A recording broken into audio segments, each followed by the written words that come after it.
good vibrations from everyone. And the star of our show today is Mr. Adam Clayton.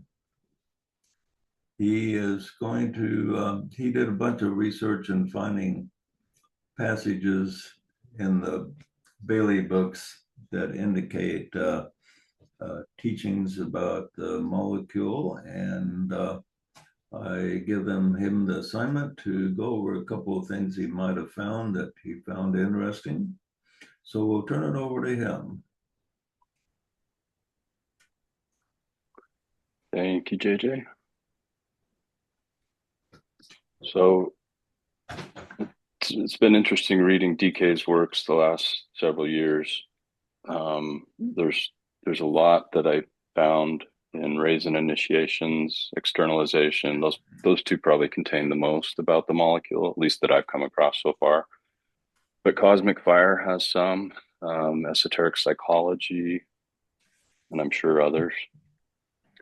JJ's found quite a few when he discerned that group initiation is sort of a code word for the molecule. But today, let me share.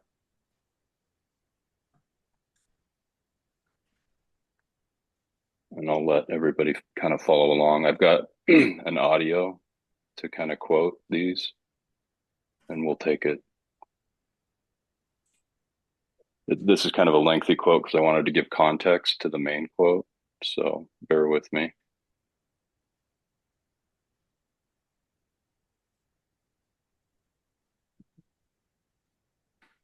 Okay.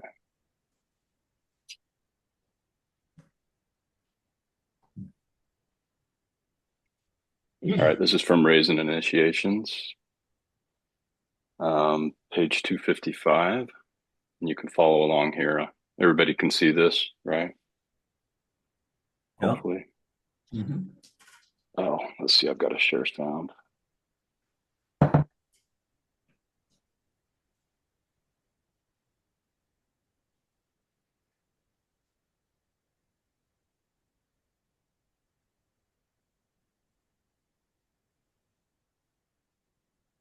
We come now to a detailed analysis of Rule 13.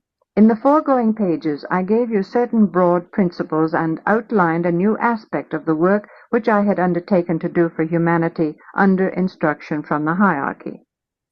The teaching I gave there is very abstruse. Little of it can as yet be of real service to the majority of aspirants, but a wide and general idea can take form and provide the immovable background for later teaching. I would have you remember that the teaching which I have given out has been intermediate in nature, just as that given by H.P.B. under my instruction was preparatory. The teaching planned by the hierarchy to precede and condition the new age, the Aquarian age, falls into three categories. 1. Preparatory, given 1875 to 1890, written down by H.P.B.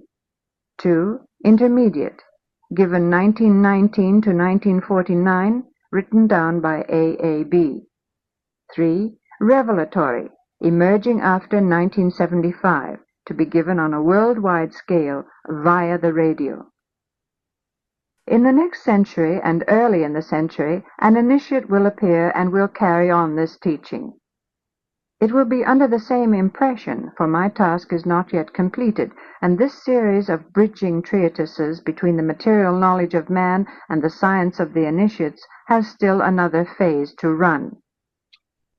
All right, let's pause there. So we have preparatory, intermediate, and revelatory. 1975, we suspect some revelation was given out, but obviously I don't think this happened on a worldwide scale via the radio, unless anybody remembers hearing something. Yeah, wishful thinking there. So, but it's interesting because I think these two things are distinct, but they sort of allude to the same thing. In the next century, so meaning the 21st, and early in the century, an initiate will appear and carry on this teaching. It will be under the same impression. So DK sort of indicates that his he will continue to impress upon this initiate. And the way he describes it here is interesting. Series of bridging treatises between the material knowledge of man and the science of the initiate. Still has another phase to run.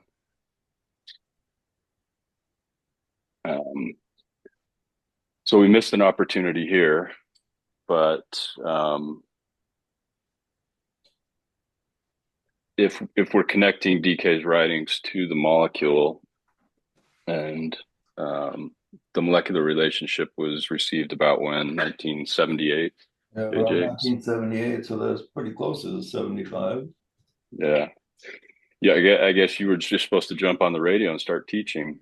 I was kind of hoping to do something like that, but never materialized.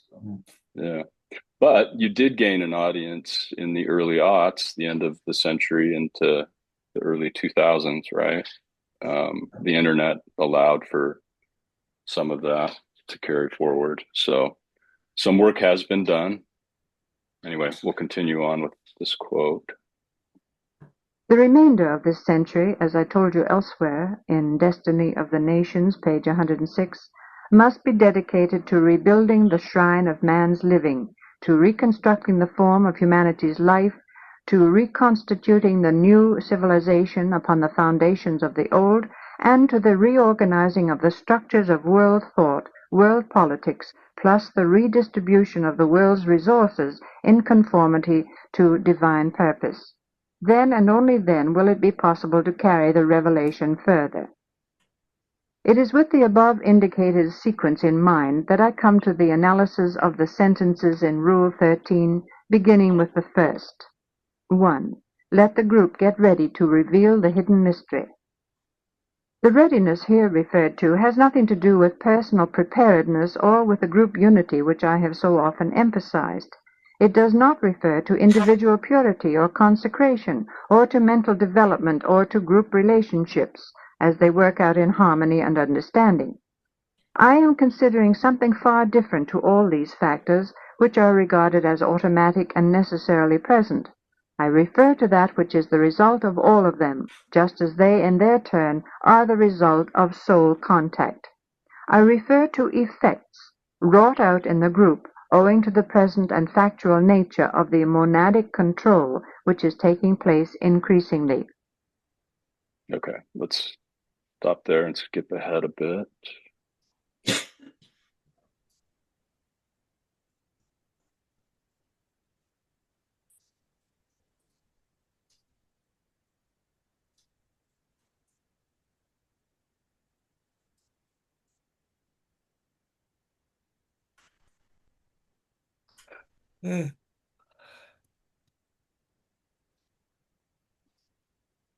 See you therefore the necessity of eventually organizing a group in the world which will be so constituted and so carefully chosen and interiorly related that all its members are initiates, all have created their own rainbow bridges with understanding and accuracy, and all can now work in such complete unity that the group Antakarana becomes a channel of unimpeded communication direct from Shambhala to the group, because every member of the group is a member of the hierarchy.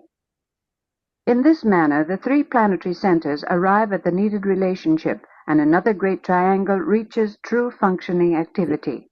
When this takes place, a revelation undreamt of will be manifested upon the earth.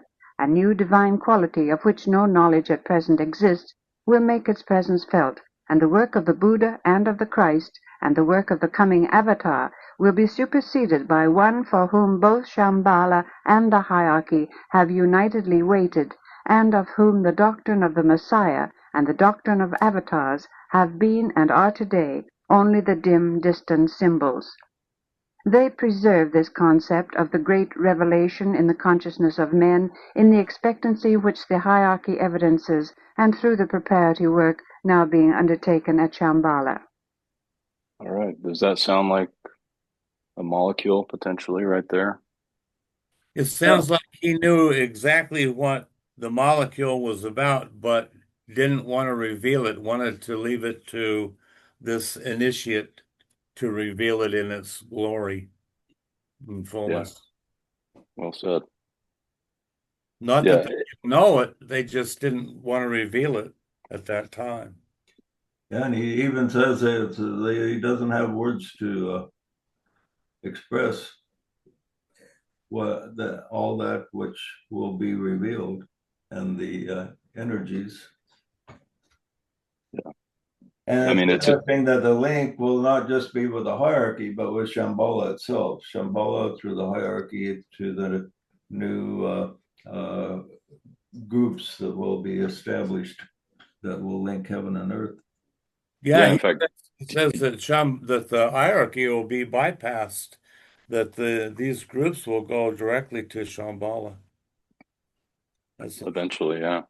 I eventually. mean, doesn't he say that the hierarchy, the ashram of the hierarchy is actually belongs to Sanat Kumara, right? Right. Yeah, and humanity. So there's the link between humanity and Shambhala. Well, it's like the groups among humanity and the hierarchy will be like one. They'll be kind of merged. Yeah. The fifth kingdom and the fourth kingdom, or parts of the fourth kingdom, will be the same. It's in this sentence is interesting here in the middle. The Buddha and of the Christ and the work of the coming avatar, and I would assume that's referring to the avatar synthesis, will be superseded by one for whom both Shambhala and the hierarchy have unitedly waited. DK alludes to this initiate quite a bit, especially in externalization of the hierarchy. It seems to refer to him, this person, by different names, sometimes the coming one, the rider on the horse, the lesser avatar. What's interesting too, that when the molecule of 24 is created, it will actually be occupied by a very high entity, and that could be that avatar that he's talking about. The writer from the secret place. Yeah. Well, we better get with it. Yeah. We have the ingredients. It's just about pulling them all together and having to make a commitment. Yeah. Anyway, I could share more, but I don't want to take up too much time. You got 20 minutes left for your lesson, JJ, so we can revisit some of these sometime. You can take all the time you need. Yeah, this is interesting, Adam. Carry on. Let's see.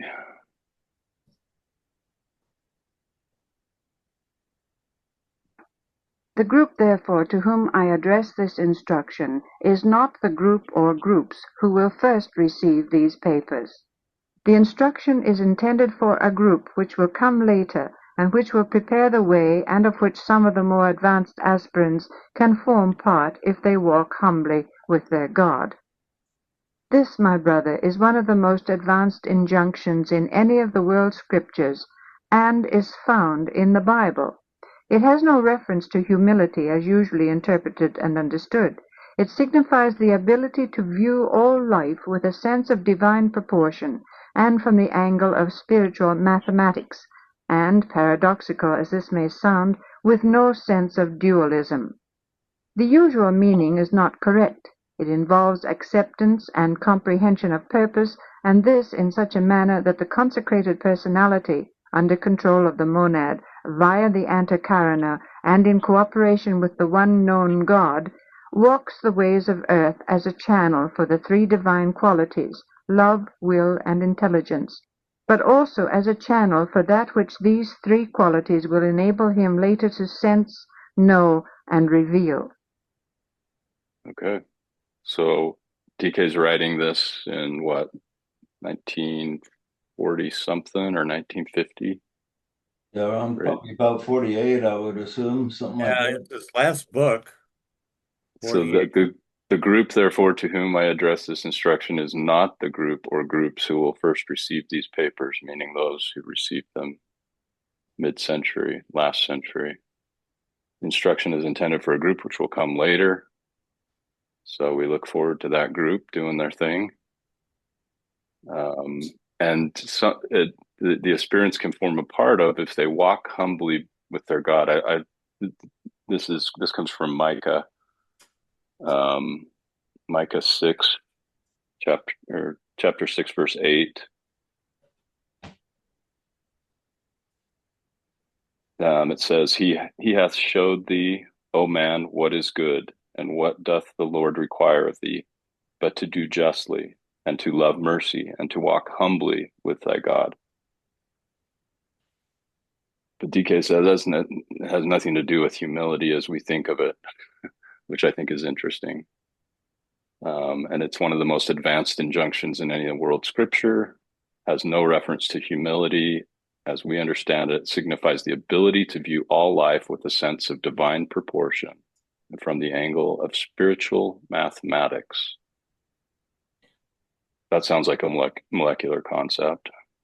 Yeah, and the temptation for the individual is he always wants to feel really special. And so to merge himself with the group and the group consciousness, it takes a high degree of humility to be able to do that and see everybody as equals, having equal portions of being in the image of our Creator. So we all have the equal opportunity to advance. And it takes a degree of humility to do that, because the temptation is always to show yourself above the crowd, so to speak, rather than to work within a group to try to pull the whole group forward rather than just yourself. Yeah, good thought. It's with no sense of dualism, so it is that equality with all life. But at the same time, it's also a realization that we are one with God, right? So in that sense, there's an elevation of all life. And Yeah. once the personality realizes that she's really their monad, then we're essentially one with all life. There is no dualism. Yeah. Well, Each other. there's a real temptation for the glamour of, wow, I'm participating in the next step in human evolution. Wow, I must be a special person. But that you got to put completely aside and just act like, I'm just playing the role I'm here to play. Yeah. But I think this group that he's talking about, and I talked about this at the gathering. I think that's very well could be the molecular group. Yeah. Why not? If not us, it's got to be somebody, and I can't think of a higher revelation than a molecular order. We'll finish out with just this last paragraph here. These are solemn and important statements. They have within them the element of prophecy, but it is prophecy which has no relation to the salvation of humanity in any sense at all. It is related to an active appearance which will, under the law of synthesis, indicate that which the three great planetary centers of divine life are unitedly intended to reveal. Something lies behind the three divine aspects of so great an importance, beauty, and revelatory strength, that all the happenings of all time, up to the present emerging Aquarian age, have been only the initial and the initiatory preparation. So that's an interesting paragraph. Anybody care to comment on? They have within them the element of prophecy, but it has no relation to the salvation of humanity.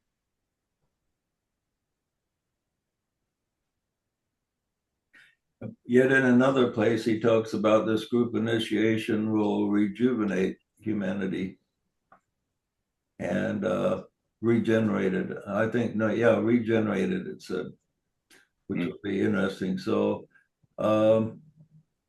but this ingredient or this group that is to come, in the beginning at least, they won't be concentrated so much on the salvation of humanity as to merely create a oneness and connection to the soul as a unit. But when that happens and the groups are duplicated, then it will have a definite effect on humanity. But that won't necessarily be the goal to begin with. Well, I'll end with this last one. This is also from Raisin Initiations. I would ask you to think much about this point, which I have just made. Group initiation means that the bulk of the members, and I apologize, JJ, you may have already presented this in your lessons. Group initiation means that the bulk of the members are correctly oriented, that they are proposing to accept the discipline which will prepare them for the next great expansion of consciousness, and that none of them can possibly be deviated from their purpose. Note that word with its first ray or shambolic implications. No matter what is happening in their environment or their personal life, you need to reflect on this if you desire to make the needed progress. So we've got to be single-minded and focused on the goal and to the consummation, right? Yeah, it says no matter what's happening in their personal life, and all of us, I would say without exception, have tremendous distractions that happen to us every once in a while. Everybody except for Ed, he just living a perfect life. Perfect life, yeah. Well, I've been there and done that. But well, just joking there, Ed, but everybody has these times in their life where you have tremendous distractions. Like old Curtis had a boil in an odd place a while back that really distracted him for a while, didn't it, buddy? Oh man, and painful. I had to go through an operation, and they ripped me a new one. I was out of commission for 3 months. We're back to the toilet paper conversation. Oh yeah. But still, you knew he had the presence. I had a distraction. You attended these meetings and participated like nothing was wrong. And that's what you got to do. You know, you have distractions that happen. You know, you maybe have a car accident or something like that, or a divorce in the family, or crazy things happen all the time to people. Or get married. Yeah, or even fall in love. That falling in love is positive, but it sure takes your mind off of everything else. So he says, no matter what happens, you got to keep your focus on the light, and on the purpose, and not let anything take you away from it. And that's one of the qualities that has to happen to create a successful molecular order, or what the DK calls the group initiation. The distractions in life are only the play. The play is the game, but you know, we have to make the distinction between the play and reality. That's right. Okay, any more comment on what Adam's covered here? Good selections there, I think. I think it's good to contemplate those paragraphs, even if you're out mowing the lawn, or driving downtown. No matter what you're doing, you can, contemplate those paragraphs and apply them personally. Yeah. Yeah, Well I'll done, post. Thanks. I'll post some of those in a Word document, just if anybody wants to browse them. So. Okay.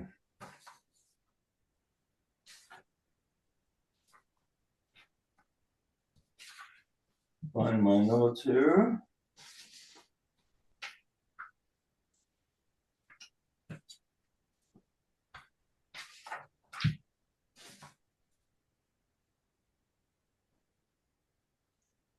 My notes have disappeared. But been Dog replaced ate by your other notes. But anyway, I've just got a few minutes left. I'll tell you.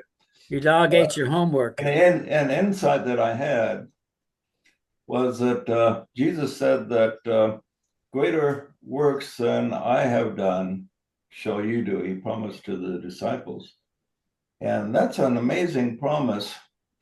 And the way people interpret that is they think, well, you know, Jesus did these great miracles. He even raised Lazarus from the dead. He walked on water, changed water into wine, healed lepers. And boy, what are these greater works than Jesus did? But what's interesting is when DK talks about group initiation and what they're going to do, he doesn't say, hey, man, Jesus raised Lazarus from the dead, and Lazarus was dead for 3 days. You're going to raise somebody that's been dead for a week. You know, you're going to do greater things. But that's not what he was talking about. He says this, he says that, you know, the Dark Brothers, they can perform miracles just like the Brotherhood of Light. And he says they actually have more power on the physical plane. The power of the Brothers of Light is more on the higher planes, and they, you know, they can experience miracles clear down the physical, but the Dark Brotherhood is actually greater masters of that than the Light Brotherhood for manifesting these things. And one of the great examples of that was Simon Magus that Peter encountered, and he performed many great miracles. In the Book of Acts, it talks about the miracles that he performed miracles, and he presented himself as a great being. It said, and then there's early Christian writings that give more details about what he did. One of the miracles that he gave was he was able to levitate and actually fly. And other things, he could transform himself into an animal and often into a serpent. So people would see a serpent instead of him. And he did healings, and he really razzle dazzled the people. And he encountered Peter, and Peter had one thing that he couldn't do, and that was to give the Holy Spirit through the laying on of hands. And Simon saw this, and that was something that he had not experienced before, and he had no power over. And so Simon came to Peter, and this is in the Book of Acts in the Bible, and offered him money. He said, I'll give you a bunch of money, just show me how to obtain this power over the Holy Spirit. And Peter said to him, your money will perish with you, because you cannot, this is not something you cannot buy. He says, your heart is not right with God. And then it's interesting that in one of the apocryphal books, he was, you know, Simon was bragging about how powerful he was, and he started flying through the air, and Peter waved his hand and he fell and died. And Oh, yeah, he did. Peter went like that, and the guy fell out of the air and died. yeah, that's the story, you know, that one of the apocryphal books. So we don't know if that's true or not, but that's interesting story anyway. But there was definitely a Simon Magus, so there's quite a bit of historical evidence that such an entity did exist, and he impressed the Dickens out of everybody. And but as I studied through the passages that DK presents about the works, the great works, what is called a great work is not necessarily a great healing or a great physical manifestation, but what's the greatest work that can be accomplished by a worker in the light? What do you think? Would it be the Christ principle, bringing somebody into the light, raising them up? Yeah, the gathering of lights. Right. Transforming the human heart from and revealing the reality of the way things work in the universe. That you know, it's I often say to people, it's not about religion; it's about the way things work. Things work on natural law, and understanding the principles is an important thing. right. That's one of the effects you have. But the greatest work of all is transforming the human heart so he embraces the love of God and sees the light of God and experiences the power of the Spirit. And once a person feels that, once a person really feels it and touches it, then it changes them in a way that a healing cannot. Now imagine with Christ, when he was here, he performed all these great miracles and he fed the 5,000, and all these 5,000 thought he was just wonderful. And then we talked about some earlier in a meeting we had about Palm Sunday. And Palm Sunday, he rode in to Jerusalem on a donkey and was greeted by all kinds of people that praised him. But all these people that praised him, just a few days later, a lot of them were asking for him to be crucified because they figured, well, if Rome has power over him to put him to death, he's no Messiah, he's nobody. And then after the disciples, after he did all these great things, how many met together after he was crucified on the day of Pentecost? 120. Right, he had 100. It says he had 120 followers. So after all that work, after all those miracles, he only had 120 people that still thought what he did was worthwhile. Okay, and it's kind of sad when you think about it. But then he says, greater works than I have done shall you do. So he really touched only 120 people in his life. Even the 12 apostles, when Judas betrayed him and the 11 were gathered in this hovel, all lost, dazed, and confused. And when he appeared, they didn't even recognize him, and they didn't acknowledge who he was or what he had done. Right. 11. And the greater works that he talked about was influencing more than 120 to experience a true conversion within the heart. Because when you are truly converted within the heart, you don't need a miracle. Because pertaining to signs and miracles, he said, a wicked and adulterous generation seeketh for a sign.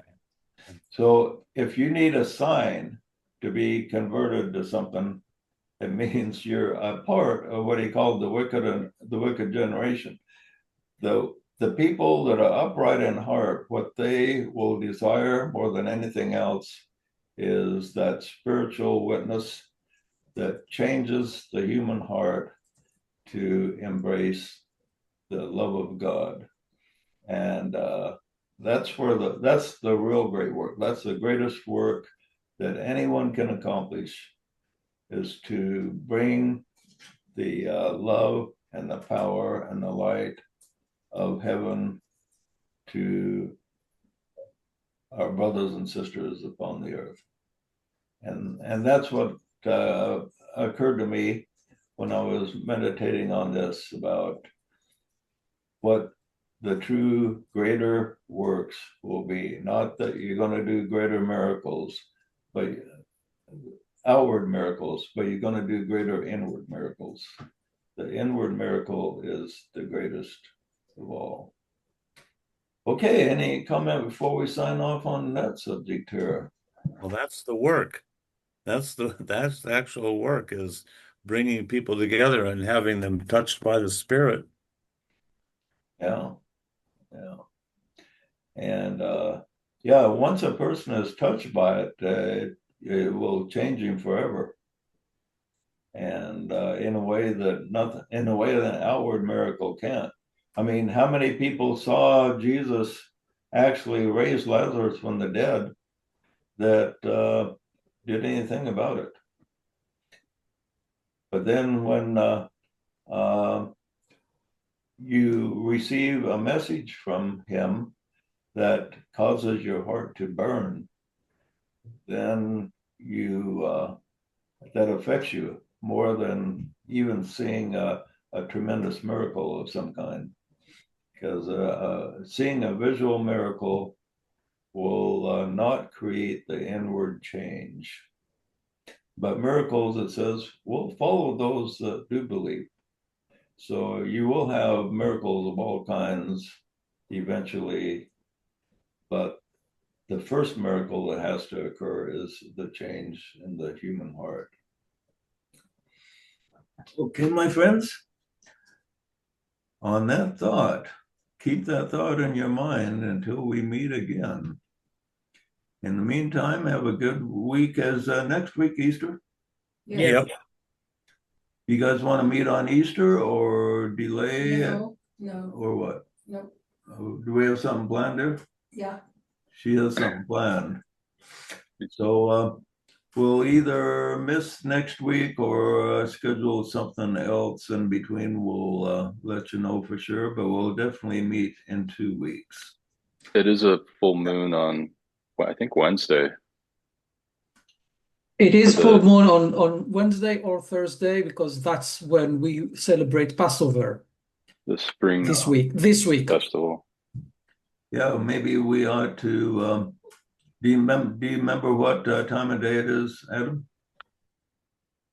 I think in the Mountain West, I think it's late at night on the 1st.